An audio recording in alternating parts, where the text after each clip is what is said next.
Halo, selamat malam. Apa kabar? James dari Bandung. Mudah-mudahan hari ini semua sehat-sehat ya. Masih suasana pandemi corona ini ya, kita tetap nggak boleh berhenti buat kegiatan. Hari ini malam ini ya, saya akan cerita khusus untuk Kris kurir logistik dan bisnis online. Ya, bisnis online.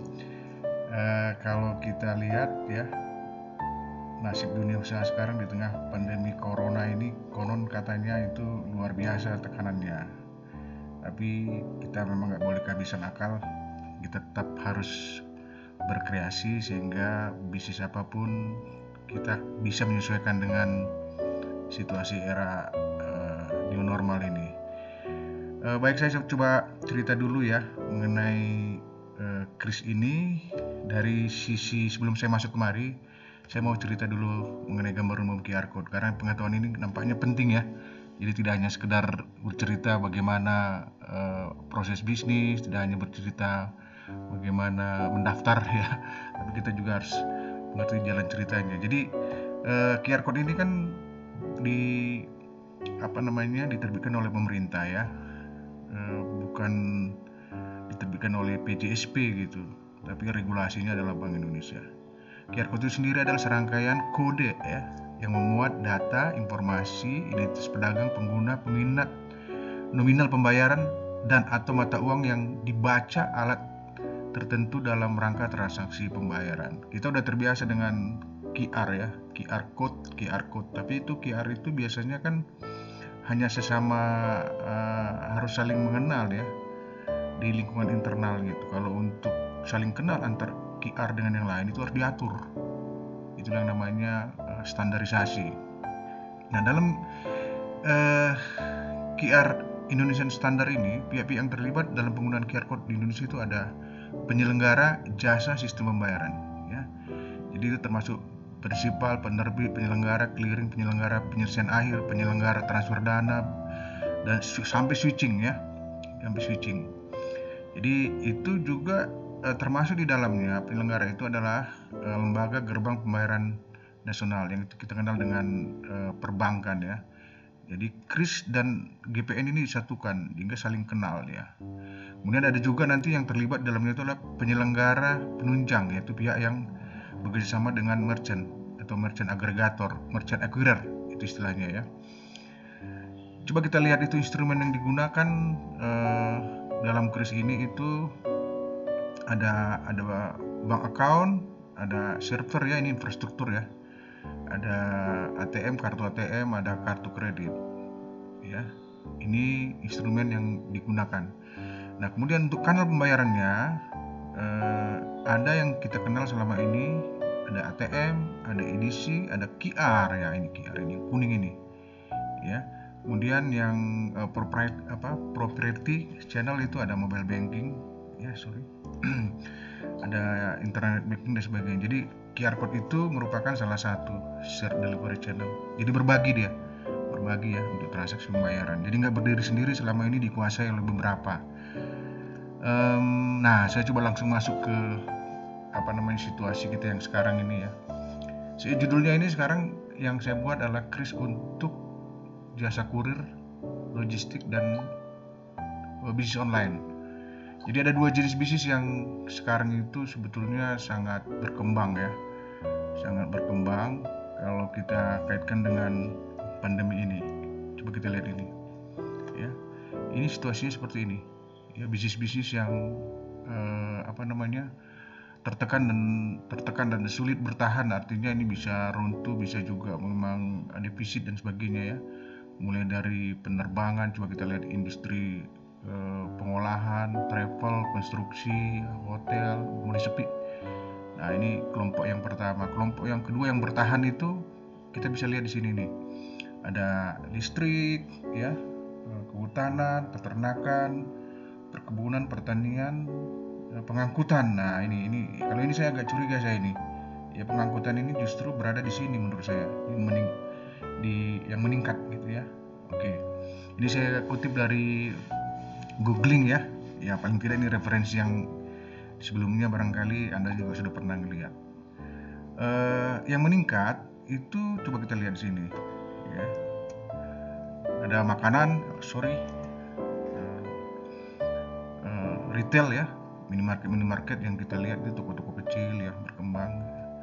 Kemudian ada yang kesehatan, banyak orang sakit ya, banyak orang butuh obat, butuh vitamin, butuh imunitas dan sebagainya. Kesehatan berkembang. Lalu di sini produk-produk kesehatan ya, kesehatan pribadi ya, kecantikan dan sebagainya. Nah, ada satu di sini yang sangat pesat perkembangannya, yang bisa kita rasakan sendiri ya. Tiap hari kita dari rumah itu kita work from home ya, kita harus melaksanakan video conference setiap hari gitu. Nah, jadi kurang lebih saya mau simpulkan dulu sementara ini ya, kita petakan dulu. Ada produk digital namanya ya. Jadi produk atau komoditi yang sifatnya digital itu e-commerce dan payment. Ya, e-commerce dan payment ini dari rumah ini istilahnya itu ya. Jadi dari rumah bisa kita jalankan. Nah, sedangkan ini yang pengangkutan atau transportasi ini, kurir atau logistik ini dari luar rumah. Ya, jadi internal eksternal kurang lebih gitulah sederhananya. Jadi kita polanya, kita pendekatannya sederhana aja ya. Nggak perlu pusing-pusing, udah terlalu pusing sekarang kita berdebat kesana kemari sehingga takutnya nanti nggak melakukan sesuatu gitu. Nah, kembali kemari ya. Coba lihat di sini nih. Di sini ada pebisnis online ya, pebisnis online yang sekarang bekerja dari rumah ya. Jual apa saja dia bisa dilakukan di sini, mulai produk-produk yang komoditi-komoditi tadi, alat-alat kesehatan, kecantikan, masker ya, makanan, kuliner dan sebagainya. Ini sekarang lagi marak gitu. Jadi tiap hari saya juga di rumah ini tiap hari ada kurir yang datang, kurir atau pos yang datang ya. Kemudian, nah pebisnis online itu dia perginya ke jasa kurir. Nah, yang ini eksternal tadi, yang di luar tadi ya, yang luar tadi. Nah, di jasa kurir ini ya, saya sengaja ambil gambar kantor pos ini ya, karena ini saya alumni dari sini kebetulan ya. Di sini akan dilakukan proses collecting ya. Mungkin perusahaan kurir yang lain juga nanti di sini sama ya, harus collecting dulu. Di PT Pos itu ada 4 proses yang saya ingat dulu ya. Kerjanya sederhana sebenarnya untuk kurir itu ya. Ada proses collecting, processing ya, transporting. Ini saya satukan ini karena ini akan agak berdekatan gitu ya. Lalu yang di ujung itu ada delivery. Ada penyelesaian akhirnya di sini. Nah, jadi kedua hal ini sangat, mulai berbisnis online sampai jasa pengiriman kuriran itu butuh payment kan, Nah, sehingga kita lihat di sini pembayaran ini bisa melalui rekening, transfer dan sebagainya ya. Kalau mobile banking bisa. Kemudian ada kalau harus pergi ke ATM, pergi ke bank ya, khawatir diintai sama si corona gitu ya. Makanya dia sebenarnya butuh yang namanya kris. Nah, ya. Jadi kita pakai pola yang sederhana aja dulu ya. Untuk apa? Untuk beli produk. Jadi tayangkan saja nanti di di websitenya atau di Instagram ya, seperti gambar ini nih. Nah, ini nih.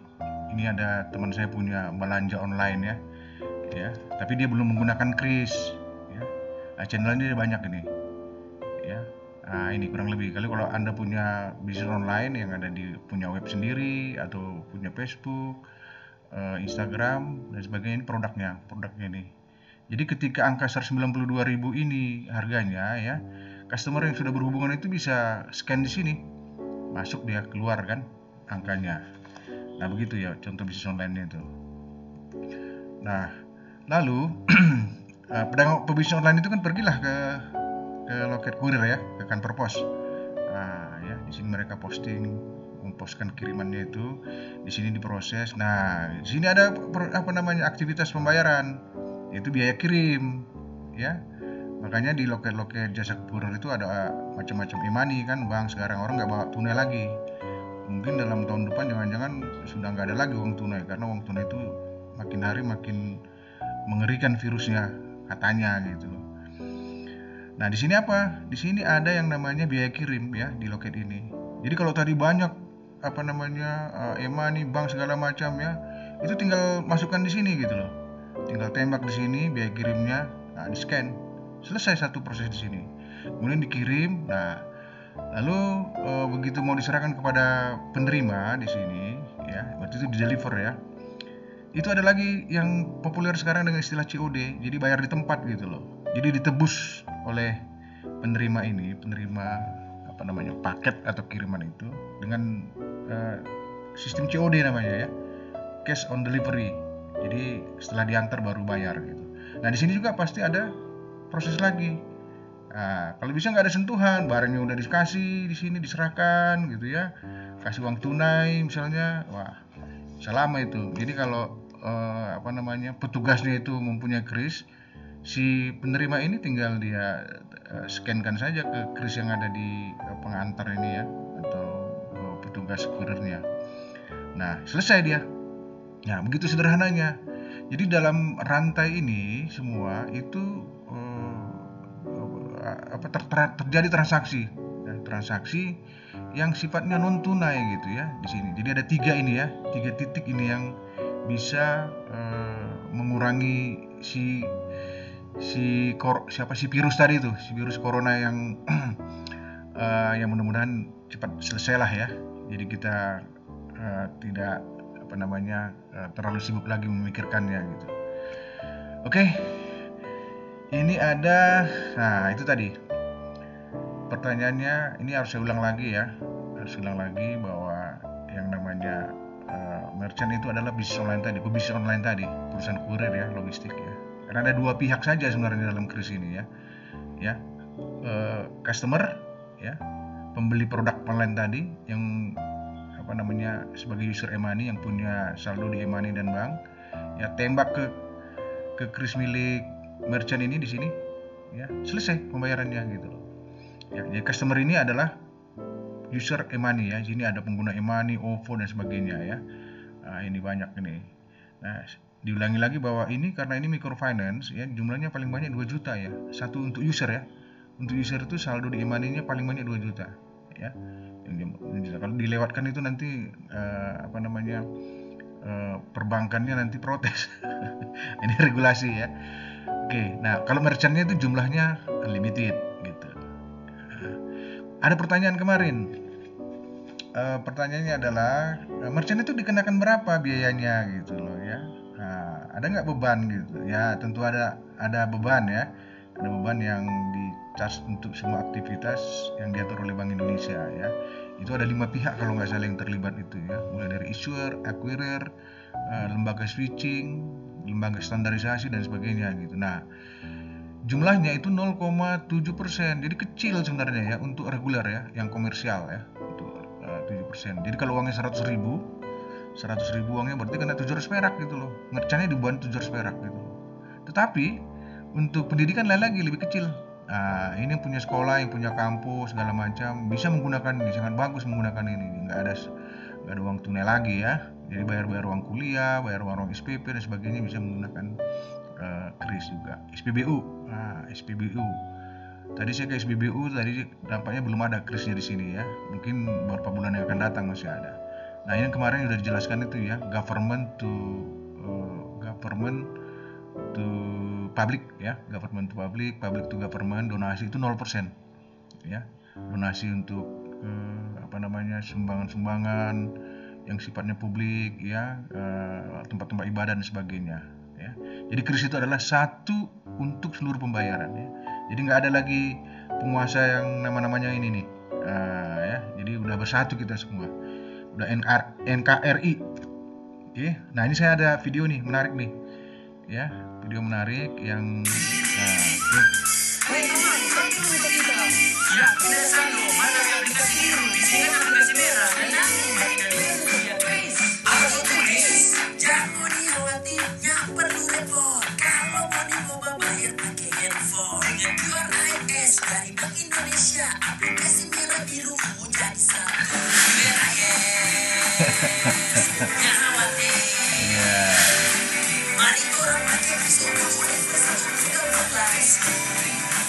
ini dari Indonesia Timur ini teman-teman kita. Ya, gorengan bisa kayak Kris.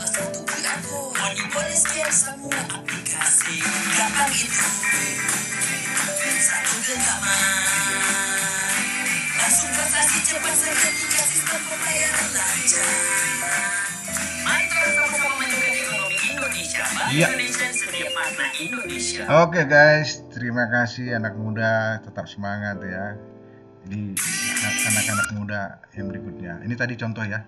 Jadi publisher lain, silakan Anda yang punya media atau channel Facebook segala macam, tayangkan. Kalau sudah punya Kris, tayangkan saja di sini. Itu proses pembayarannya ya lebih mudah, nggak ada uang tunai lagi ya, non tunai. Oke. Nah, coba ini sambil Anda nonton, Anda coba tembak kemari. Ya, tembak ke James DJ ini. Ini James DJ ini kebetulan aja namanya sama dengan saya ya. Coba tembak dari sini ya, pindah dari OVO, link aja, GoPay, Dana dan sebagainya. Bukan ini aja sebenarnya, ada banyak ya. Jadi bentuknya Kris itu gini, biar jangan bagi yang masih mula-mula, Kris itu apa sih gitu ya kan?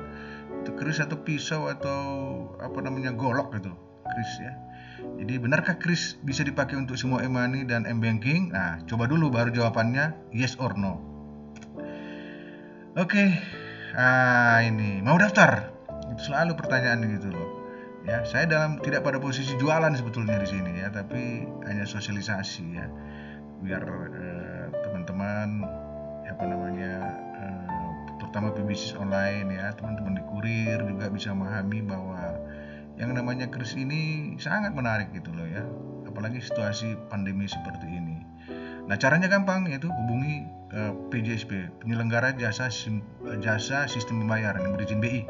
Jangan pakai yang izin RT gitu ya, nggak ada itu ya. Jadi 23 yang non-bank, yang bank, non-bank ada 14. Mereka ini sebagai merchant acquirer ya, ada issuer juga di sana. Syaratnya apa? Fotokopi ya, Anda berfoto dengan memegang KTP, alamat email, nomor handphone. Nah, kemudian nanti oleh acquirernya ini atau surveyornya nanti itu kan ada formulirnya, ditanya nama tokonya, jenis usaha, kategorinya ada mikro, menengah, kecil, menengah. Nah, ini foto tempat usaha ini mandatory ya. Ini adalah bagian dari KYC yang ditetapkan kalau kita misalnya buka rekening di bank kan seperti ini ya gitu. Bahkan ada satu lagi nanti mengisi dan tanda tangan syarat dan ketentuan ya, syarat ketentuan. Begitu. Nah, coba lihat ini ya. Jadi ada informasi kemarin itu seolah-olah Kris ini hanya berasal dari pendahulu-pendahulu ini ya, pihak-pihak yang udah namanya dikenal ini ya. Ini mereka ini adalah pelopor gitu ya. Yang ini yang sering yang hampir di setiap handphone anak muda itu ada GoPay, OVO ya, Dana, link aja ya. Nah, yang lain-lain ini kan masih belum nih. JP Money ya, JP Money ini salah satu perusahaan e-money yang juga dapat izin Kris ya dari Bank Indonesia. Ya, ini dia banyak main di game ini. Kalau gamers di Indonesia mungkin udah kenal lah ini karena sudah ada sejak 2003. Lalu BCA ini kan bank yang besar juga di Indonesia ya. Coba lihat ini bank-bank kan banyak nih, ada BNI, ada BRI, Permata gitu. Jadi ini yang sudah ada QR-nya, ini punya saya tadi tuh, yang ada QR-nya ya. Bisa langsung masuk di di komunitas ini gitu loh, di komunitas pembayaran. Kalau yang kita lihat QR itu kayak apa sih gitu ya. Kadang-kadang nanya, ada tadi yang nanya ya, biasanya yang nanya itu yang kolonial ini ya. QR itu yang mana? Kok main tembak aja? Nah, ini QR itu ini nih. Ya, ini. Tuk. Tuh. Ya kan? Coba kita tembak ke James DJ dulu. Hasilnya apa? Tuh kan? Keluar dia kan? Nah, begitu, tembak aja dia. Dari OVO, saya punya OVO gitu loh. Ya, sederhana. Jadi saya mau bayar apapun sekarang itu bisa. Yang penting ada saldonya. Oke, ada satu lagi.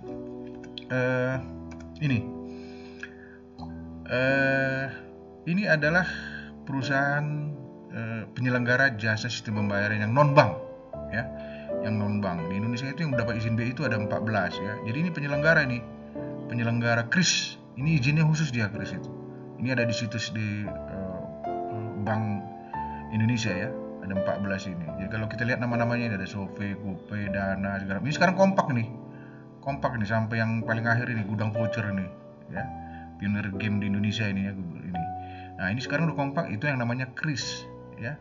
Jadi silakan yang mau daftar bisa melalui webnya Bank Indonesia, bisa langsung klik di sini nih, nah, di web itu, gampang. Nah paling mudah jika kita daftar melalui surveyornya gitu, karena seharusnya prosesnya ini ada proses survei gitu, cuma karena situasi pandemi ini ada kebijakan-kebijakan tertentu lah ya, sehingga KYC itu misalnya gini, misalnya untuk memastikan orangnya dia dipakai video call ya, dari PJSP itu dia nelpon pakai video call, oh orangnya ada, tunjukkan KTP dengan orangnya begitu ya.